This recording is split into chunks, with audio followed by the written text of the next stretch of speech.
ပြရင်နိုင်မဆိုတဲ့စိတ်ကိုအလွန်အမင်းမမွေးပါနဲ့အနိုင်အရှုံးဆိုတာရှိမှပြိုင်ပွဲဆိုတာရှိလာတာပါအနိုင်ယူလို့စိတ်ရှိမှလည်းအနိုင်တနည်းအားဖြင့်ပထမဆိုတာရရှိလာမှာမဟုတ်လားအနိုင်ယူလို့စိတ်ကအောင်မြင်မှုကိုဖြစ်စေနိုင်တယ်လို့ချရှုံးမှုကိုလည်းဖြစ်လာစေနိုင်ပါတယ်ကိုကပထမကိုရည်ရွယ်ပြိုင်ဘက်ကိုအာယုံထားမိနေတော့စိတ်ပီစီမှုဆိုတဲ့ဝန်တော့ဝန်ပိုးကြီးကိုပွဲစဉ်တစ်လျှောက်လုံးထမ်းထားနေရမှာပဲဒါကြောင့်ဘာကိုပဲလုပ်လို့ကိုလုံနေတာကအနိုင်ဆိုတဲ့အောင်မြင်မှုလည်းရလာနိုင်တယ်လို့အရှုံးဆိုတဲ့အရေးနှိမ့်မှုလည်းဖြစ်လာနိုင်တယ်ဆိုတာသိထားဖို့လိုအပ်ပါတယ်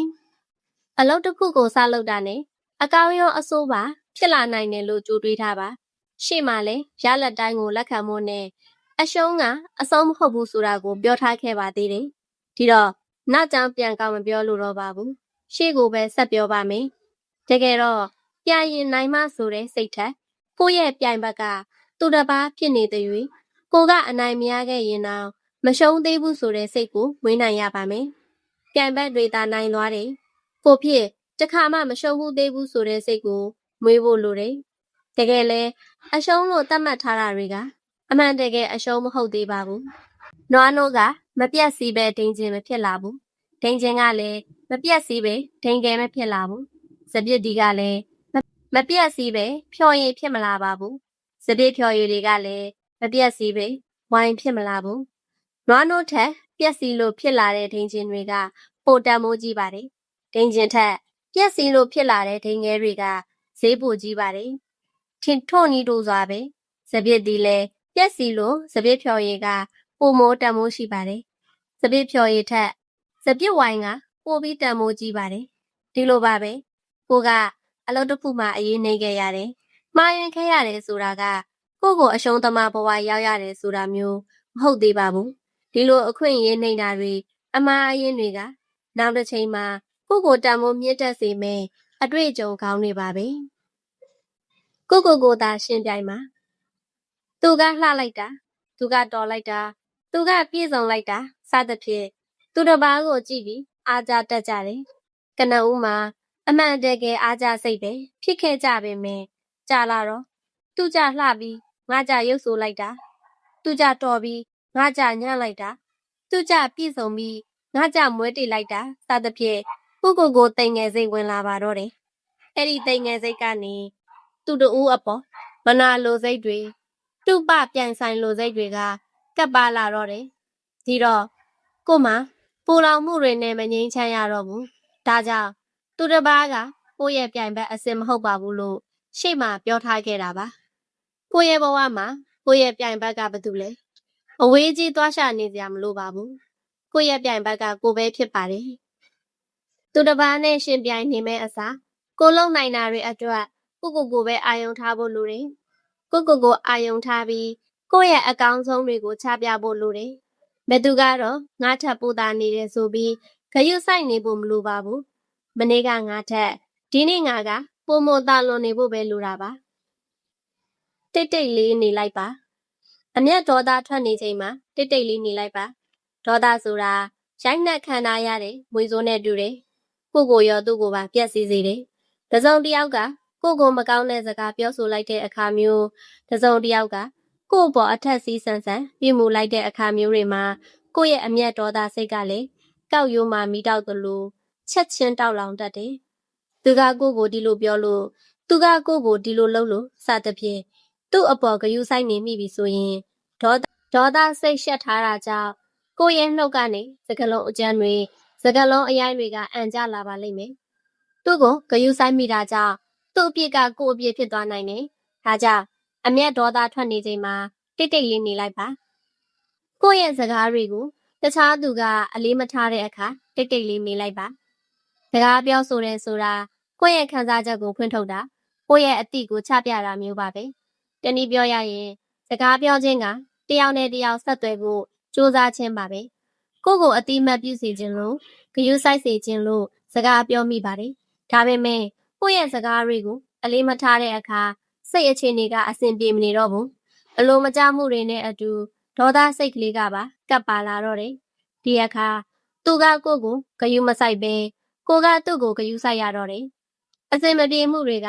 အစင်မပြေပြီးရင်အစင်မပြေတော့ပါဘူးဒါကြောင့်ကိုယ့်ရဲ့စကားတွေကိုအလေးမထားတဲ့ပတ်ဝန်းကျင်မှာတိတ်တိတ်လေးနေလိုက်ပါတခြားသူတွေရဲ့စကားကိုနားထောင်ခြင်းရင်တိတ်တိတ်လေးနေလိုက်ပါလောကရန်ကိုဂရုမစိုက်ပါနဲ့လို့တောက်လျှောက်ဆိုလာတာကြောင့်သူများစကားနားထောင်စရာမလိုဘူးရဲ့တော့မထင်စေလိုပါဘူးပတ်ဝန်းကျင်ကနေထွက်လာတဲ့စကားအသံတွေထဲမှာမကောင်းတဲ့စကားတွေရှိသလိုကောင်းတဲ့စကားတွေလည်းရှိပါတယ်မကောင်းတဲ့စကားတွေကိုဂရုမစိုက်ဖို့လိုပေမဲ့ကောင်းတဲ့စကားတွေကိုတော့ဂရုစိုက်ဖို့လိုတယ်တနည်းပြောရရင်နားထောင်ဖို့လိုပါတယ်တစ်စုံတစ်ယောက်ကကောင်းတဲ့စကားတွေကိုပြောနေတဲ့အခါတိတ်တဆိတ်နဲ့လေးလေးစားစားနားထောင်ခြင်းကနေအတွေ့အကြုံတွေသင်ခန်းစာတွေနီလန်ကောင်းတွေကိုနားနဲ့မလွတ်တဲ့ပြည့်ယူလိုက်နိုင်မှာဖြစ်ပါတယ်ဒါကြောင့်တခြားသူတွေရဲ့စကားကိုနားထောင်ခြင်းရင်တိတ်တိတ်လေးနေလိုက်ပါကောင်းလဲကောင်းတော်လဲတော်ပါစေလူတော်လူကောင်းဆိုတဲ့စကားကိုအားလုံးကြားဘူးကြမှာပါကျွကျွထက်မြက်ရင်လူတော်အကျင့်တီလာယူတာရင်လူကောင်းလို့ဖွဲကြနိုင်တယ်ဘဝမှာလူတော်နဲ့လူကောင်းဘာကပိုအရေးကြီးပါသလဲအကျင့်စာရိတ္တကောင်းနေရင်ရိုးသားနေရင်နေရရပါတယ်ဆိုသူတွေကတော့လူကောင်းကပိုအရေးကြီးတယ်လို့ရွေးကြလိမ့်မယ်နေရရရင်တော့ထိတ်ဆုံးမှပဲရခြင်းနဲ့ဆိုသူတွေကတော့လူတော်ကိုရွေးကြလိမ့်မယ်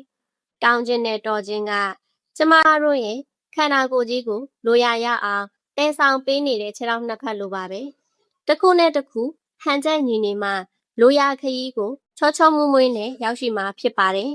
ဒါကြောင့်ကောင်းခြင်းနဲ့တော်ခြင်းတနည်းပြောရရင်လူတော်နဲ့လူကောင်းမှာနှစ်မျိုးစလုံးကအရေးကြီးပါတယ်လူတစ်ယောက်က